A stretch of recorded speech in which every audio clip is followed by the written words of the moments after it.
Balik lagi dengan gua Gian dan welcome to Breakdown. Dan sekarang gue mau bahas film yang berjudul Tabu. Mereka sudah menunggu belasan tahun. Di dekat sini ada curug kok, tapi udah kelewat. Anjing! Aduh, anjing, di mana lu? Sudah dekat. Lo mau pipis di mana sih, Mo? Nggak tahu ya, nggak kelihatan lah.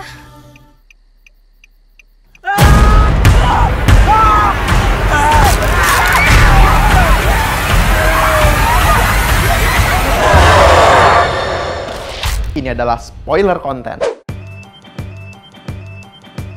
Film ini bercerita tentang sekumpulan anak remaja yang terobsesi mencari penampakan di lowong hejo. Dan ini mengarah ke situasi terbukanya gerbang setan.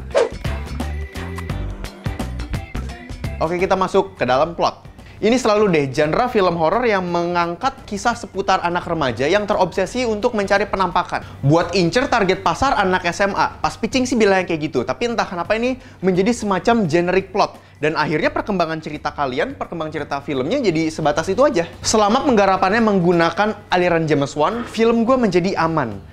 Menurut gue sebetulnya itu harus berhati-hati, karena ketika ada satu treatment yang berhasil digunakan oleh satu sutradara atau satu filmmaker, jangan sampai itu menjadi kayak semacam standar SOP film horor kalian. Karena rata-rata yang mereka petik tuh cuman bagaimana cara James Wan menjumpscare aja dan bagaimana lagu violin yang horor itu. Dan itu tuh sebenarnya cuman tip of the iceberg gitu. Itu tuh cuman bagian paling kecil dari inti treatment itu sebetulnya digarap. Kalau emang mau pakai pendekatannya James Wan, gunakanlah subtle terror, di mana itu sebenarnya kebalikannya dari abusing jump scare. Tapi kalau misalnya kalian membutuhkan banget jump scare, gunakanlah eksklusivitas jump scare itu untuk satu momen yang paling tepat dan yang paling membutuhkan saja. Jadi jump scare itu sebenarnya kayak merica di makanan. Itu tuh cuman finishing touch. Kalau misalnya dipakainya pas, dipakainya tuh sesuai dengan resepnya, itu akan jadi bagus banget. Rasanya jadi enak banget. Feel horornya akan nusuk banget.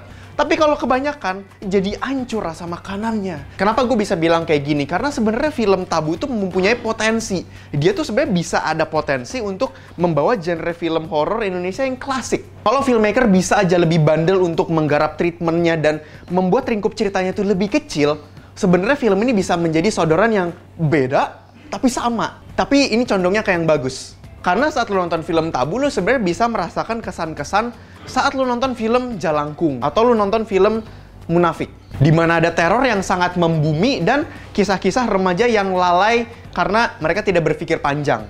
Ditambah dengan showdown antara Ustadz dan Letnan Iblis gitu. Kayak Letnan Iblis. Gue agak nggak expect bahwa film ini bisa membunuh karakternya dengan cara cukup sadis pula, anak SMA, dan ternyata karakter yang dibunuh adalah karakter yang cukup favorable. Dan dia yang paling logis. Ini karakter si Mahir yang diperankan oleh Bastian Seal. Di situ dia bagus loh. Jadi ada rasa ngenes gitu saat karakter itu dimatikan dan membuat situasinya jadi makin runyam. Karena satu-satunya orang yang berpikiran logis di sekumpulan geng anak-anak SMA itu mati. Makanya sebenarnya film itu sebenarnya potensinya ada, tapi kenapa latah? Bisa gue bilang ceritanya agak sedikit evolve gitu dari generic plot. Walaupun sebenarnya lagi-lagi penggarapan naskah, apalagi naskah dialognya, itu super duper basic. Jadi lo akan banyak menemukan improvisasi pengulangan kata, tapi cuman dibedain intonasi. Kayak contohnya gini, ayo kita pulang, ayo kita pulang, ayo udah jam segini, kita pulang, ayo kita pulang. Nah gitu, atau mungkin contohnya kayak, jujur gua, jujur gua. Nah jadi kayak ada semacam improvisasi yang terkesan dipaksa. Mereka tuh pengen stick ke skripnya. Jadi gue sebenarnya nggak tahu apakah itu terpaksa dari mereka yang mau stick to the script, apa mereka tidak dikasih leluasan untuk improvisasi dari naskah yang udah ada dan situasi yang sedang mereka alami. Fenomena ini biasanya sering terjadi karena lagi-lagi latah, karena mereka terlalu mau fokus kepada visual teror dan jump scare. Mereka tuh nggak sabar, mereka tuh tahu punya hantunya serem. Mereka tahu punya ide cerita yang bisa relate gitu sama anak-anak SMA dan bisa cocok lah dengan, membumi lah dengan horor Indonesia gitu. Tapi mereka nggak sabar, mereka tuh pengen cepet-cepet dikeluarin saat itu juga bahwa inilah horor-horor gue, nih, ditumpahin lah embernya.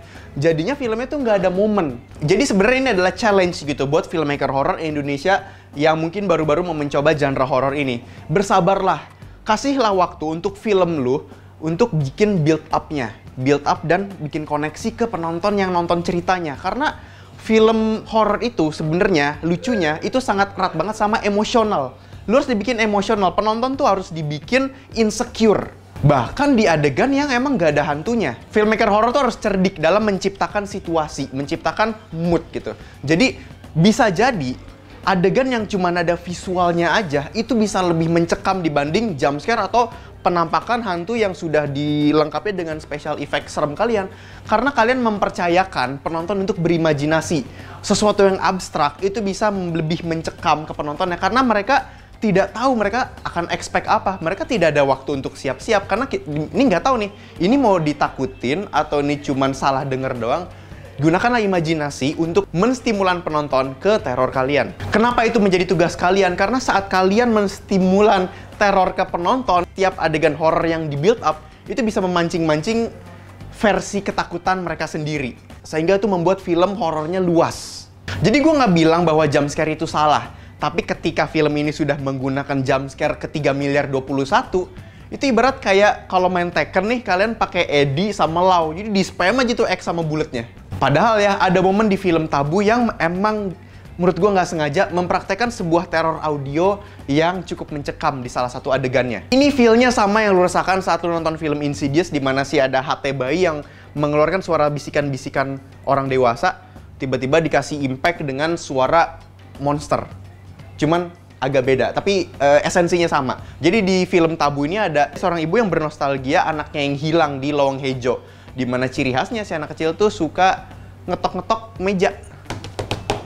Suatu saat di adegan itu ada tuh ketokan meja dan tiba-tiba visual di belakang nggak ada apa-apa, tapi kita diliatin cuma ada meja dan si ibu. Nah itu yang maksud gue bermain cantik, dimana ada audio yang menstimulan visual kalian seakan-akan ada sesuatu di balik meja itu. Karena belum tentu yang ngetok meja itu adalah si hantu anak kecil gitu. Bisa jadi itu adalah iblis sebesar 3 meter. Stimulan yang bikin insecure itu menjadi kunci untuk subtle terror. Kalau misalnya kalian atau filmmaker horor mau membawa aliran seperti James Wan. Setelah gue dibikin deg-degan di adegan itu, ternyata selanjutnya dan seterusnya filmnya balik lagi ke jump scare ke 3 miliar 22. Ini salah satu contoh dari beberapa hal yang membuat imersif penonton tuh cukup terganggu sebenarnya saat mereka nonton film horor. Jadi sebetulnya ini ironi bahwa jump scare di film horor itu adalah final touch. Jangan sampai itu jadi main ingredients kalian. Kalau misalnya kalian mau mencari main ingredients, story adalah inti dari ingredients film kalian mau bagaimanapun bentuknya, apalagi horor. Film ini terlalu terburu-buru menunjukkan bahwa mereka menyediakan film yang menggunakan bad ending gitu. Menurut gue tuh bagus. Jadi kalau misalnya emang penggarapan lingkupnya bisa lebih kecil, tapi mereka bisa fokus bagaimana sebab dan akibatnya tuh dipikirkan banget, overall ini bisa menjadi saudaraan cerita yang cukup menghibur dalam tanda kutip horor.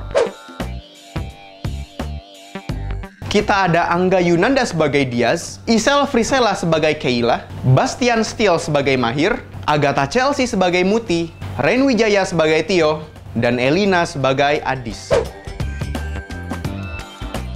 Film Tabu disutradarai oleh Angling Sagaran. Dia adalah sutradara di balik film Total Chaos, line producer dari film Suzana Bernapas Dalam Kubur, dan dia adalah sutradara dari film From London to Bali. Untuk penggarapannya sebenarnya dia mau mempraktekkan sebuah garapan bad ending, tapi di film horor remaja yang cukup genrik. Jadi mereka bisa fokus ke bagaimana treatment jump scare-nya itu muncul dan bagaimana si hantu-hantu itu bentuknya lebih ke iblis-iblis gitu ketimbang hantu-hantu yang kayak pocong atau kuntilanak gitu. Jadi mereka di situnya menurut gue upaya yang bagus, bos saudara. Tapi gue agak menyayangkan bahwa di sini naskahnya kurang dijadikan prioritas utama dan apalagi motivasi tokoh-tokohnya di film ini. Nah, kalau misalnya itu, hal detail itu diperhatikan banget, film ini mungkin bisa jadi resultnya lebih oke gitu.